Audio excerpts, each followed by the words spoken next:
నేను ప్యాన్ పెట్టుకున్నాను. ఇందులో కొద్దిగా నూనె వేసుకోవాలి. ఆల్రెడీ ప్యాన్ వేడిగా ఉంది, నూనె వేడెక్కింది. ఇందులో కొన్ని పల్లీలు వేస్తున్నాను నేను.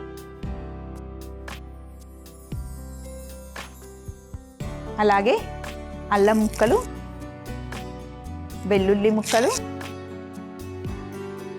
ఉల్లిపాయ ముక్కలు,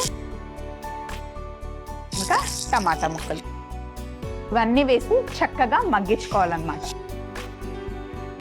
ఇందులో కొంచెం ఉప్పు కూడా వేసేద్దాం.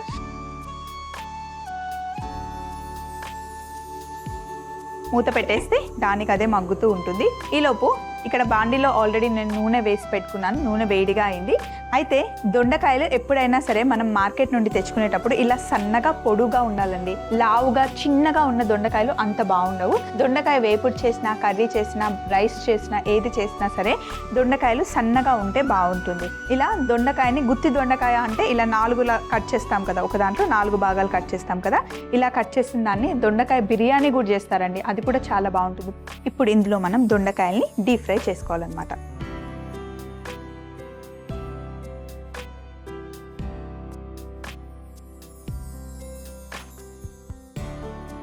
ఇవి వేగడానికి కనీసం ఒక 12 నుండి 15 నిమిషాలైనా పడుతుంది. మంచిగా క్రిస్పీగా అవ్వాలన్నమాట.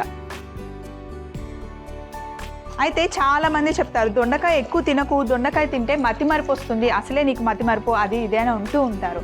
అయితే అలా ఏ ఉండదండి.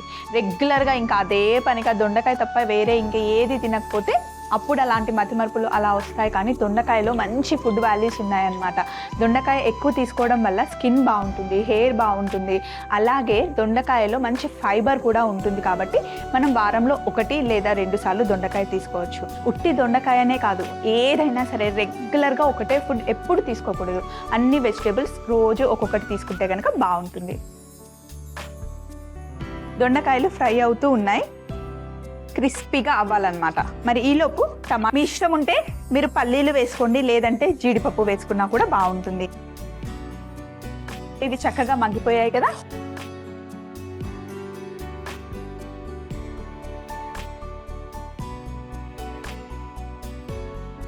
వీటిని మిక్సీ జార్లో వేసేసుకొని మొత్తం చల్లగా అయిన తర్వాత మిక్సీ పట్టుకోవాలి. మిక్సీ పట్టుకున్న తర్వాత ఒకసారి మిక్సీ చేసిన తర్వాత అప్పుడు కొంచెం వాటర్ వేసేసి ఫైన్ పేస్ట్ చేసుకోవాలన్నమాట. ఇలా మెత్తగా పేస్ట్ చేసుకోవాలన్నమాట. అలాగే పొయ్యి మీద నేను ఇంకొక ప్యాన్ పెట్టుకున్నాను, అది వేడెక్కింది. ఇందులో మనం నూనె వేసుకోవాలి.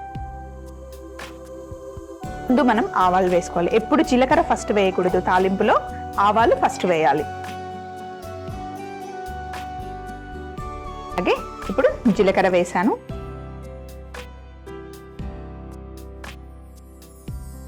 అలాగే పచ్చిమిర్చి వేసుకున్నాను. ఇందులో మనం కరివేపాకు వేసుకోవాలి. కరివేపాకు కూడా వేగిన తర్వాత ఇప్పుడు పసుపు వేసుకోవాలి. యాడ్ చేసి పెట్టుకున్న టమాటాలు, ఉల్లిపాయలు, అల్లం వెల్లుల్లి, పల్లి పేస్ట్ వేసేసుకోవాలి. కారం, ధనియాల పొడి, జీలకర్ర పొడి. మనం పేస్ట్ చేసుకునే దానికన్నా ముందే టమాటా మిశ్రమంలో ఉప్పు వేసాము. ఇప్పుడు ఇంకా కొంచెం ఉప్పు పడుతుంది. ఇప్పుడు ఇవన్నీ వేసి బాగా కలుపుకోవాలి. ఇప్పుడు ఫ్రై చేసుకుంటున్న దొండకాయల్ని ఇందులో వేసేది.